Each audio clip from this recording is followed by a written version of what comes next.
Hello guys, welcome to Electrotech. இந்த video நம்ம என்ன பார்க்க போறோம்னா Anaconda எப்படி டவுன்லோட் பண்ணி இன்ஸ்டால் பண்றதுன்னு பார்க்கலாம். இப்போ லேப்டாப்ல Chrome ஓபன் பண்ணிக்கோங்க.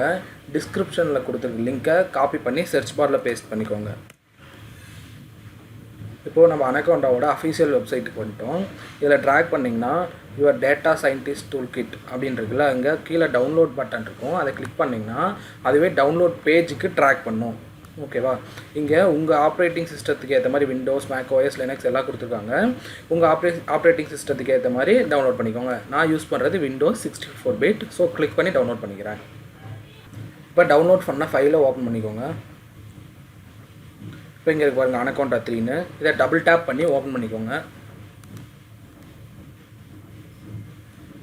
வெல்கம் டு Anaconda 3 வந்துருச்சா? இப்போது நெக்ஸ்ட் கொடுத்துருங்க. I agree. ஜஸ்ட் மீலியே கிளிக் ஆகிருக்கட்டும். நெக்ஸ்ட் கொடுத்துருங்க. நெக்ஸ்ட். இப்போது உங்கள் லேப்டாப்பில் ஃபஸ்ட்டு Anaconda 3 இன்ஸ்டால் பண்ணுறோம் அப்படின்னா இந்த ஃபஸ்ட்டு இருக்கிற செக் பாக்ஸை கிளிக் பண்ணிக்கோங்க. இல்லை நான் ஆல்ரெடி இன்ஸ்டால் பண்ணி அன்இன்ஸ்டால் பண்ணியிருக்கேன் அப்படின்னா இதை கிளிக் பண்ண வேணாம். நான் இப்போது ஆல்ரெடி Anaconda இன்ஸ்டால் பண்ணியிருக்கேன். ஸோ அதனால் நான் கிளிக் பண்ணல, இன்ஸ்டால் கொடுத்துட்றேன்.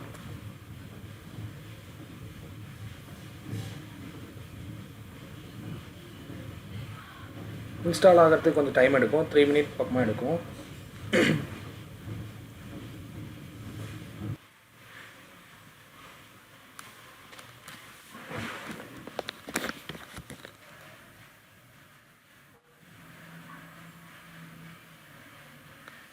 ஓகே, இப்போ இன்ஸ்டாலேஷன் கம்ப்ளீட் ஆகிடுச்சு. இங்கே பாருங்கள் கம்ப்ளீட்டட்னு வந்துருச்சு. இப்போ நெக்ஸ்ட் கொடுத்துருங்க. Next next finish. இப்போ எல்லாத்தையும் க்ளோஸ் பண்ணிடலாம்.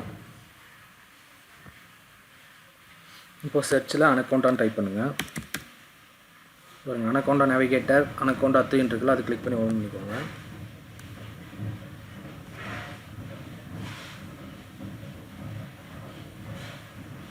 இனிஷியலைசிங் ஆகிட்டுருக்கு.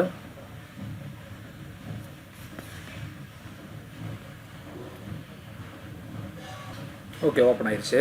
இப்போது Anacondaவில் பைத்தானுக்கு நம்ம என்ன ஐடியலி யூஸ் பண்ண போகிறோம்னா ஜூபிட்டர் நோட் புக் தான் யூஸ் பண்ண போகிறோம். இப்போ இங்கே இருக்குல்ல ஜூபிட்டர் நோட் புக், இதை லான்ச்சுன்னு கொடுத்து கிளிக் பண்ணிக்கோங்க. இது வந்து ப்ரௌசரில் தான் லான்ச் ஆகும்.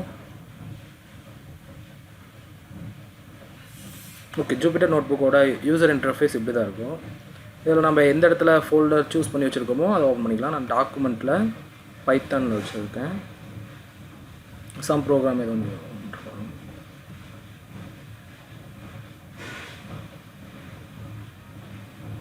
இப்படி தான் ஜூபிட்டர் செல் நோட் புக் இப்படி தான் இருக்கும்.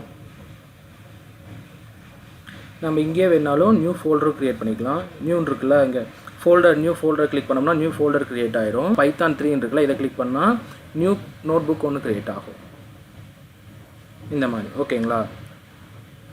Okay guys, thank you. Let's see in another video. Stay tuned guys.